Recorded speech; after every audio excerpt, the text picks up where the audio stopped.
דגל המדינה. הדגל, הצבעים, תכלת ולבן. בגוף הדגל מגן דוד או 7 כוכבים. הסמל, הצבעים, תכלת ולבן. בגוף הסמל, מנורה בעלת 7 קנים. ההצעה שלי מה שהיא מראה, זה מראה איך שמגזע העתיק הזה, הרחב הזה, איך שהוא נחרט, וממנו יוצא חוטר, שמקבל צורה של מנורה, מעליה הכוכבים האלה שנדרשו, ושזה מעיד על איזושהי התחדשות. ומה שהעיקר, שעץ זה יותר ציונות ממתכת. השאלה הייתה איך לעצב את הסמל.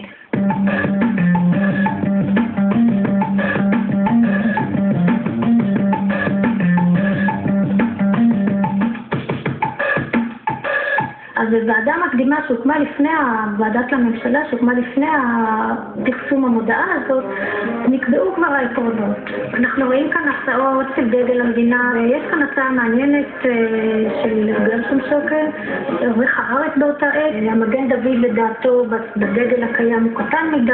אלה הצעות של עמך ישראל, אבל היו גם אנשים ציירים, אומנים, אדריכלים שהגישו הצעות, מעצבים מאותה תקופה. סך הכל לדגל ולסמל הגישו 450 הצעות. אחרי ויכוחים ודיונים לא מאוד מאוד סוערים, הוחלט במועצת המדינה הזמנית באוקטובר 1948 לאמץ את הדגל של התנועה הציונית כדגל המדינה ולא לשנות את הדגל.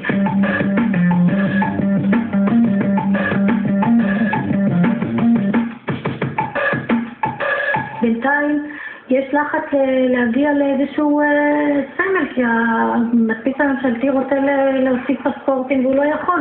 חיפוש הסמלים היה יותר מורכב מאשר דגל. זו הייתה תקופה של דלות עצומה, לא היו צבעים, לא היו חומרים. כאן יש הצעה עם שני לוחות הברית, שהיה מוטיב שחלק מהציבור עשה בו. זאת הצעה עם מנורה וסביבת כוכבים בתוך מגן דוד.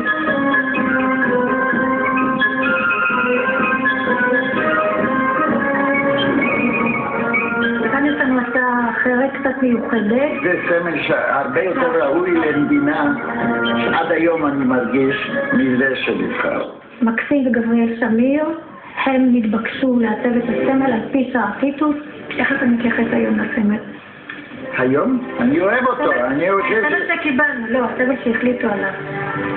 זה קיץ', זה קיץ' מובהק, זה משהו שכולם אוהבים. טוב, אחרי שסוף סוף קבענו את הדגל, התעוררה השאלה איזה צבע כחול לבחור לדגל.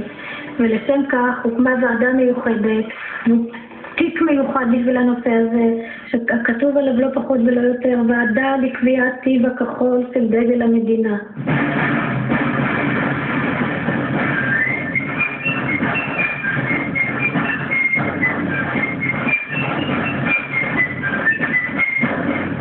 אז הנה הוועדה כאן מקבלת הרבה הצעות לכל מיני תכלתים מכל מיני הגוונים, ואחרי הרבה דיונים היא בסוף מחליטה ברוב קולות לבחור את הגוון הזה. אחרי שאתם רואים כאן יש את כל סוגי הגוונים האפשריים, היא בוחרת את הגוון הזה.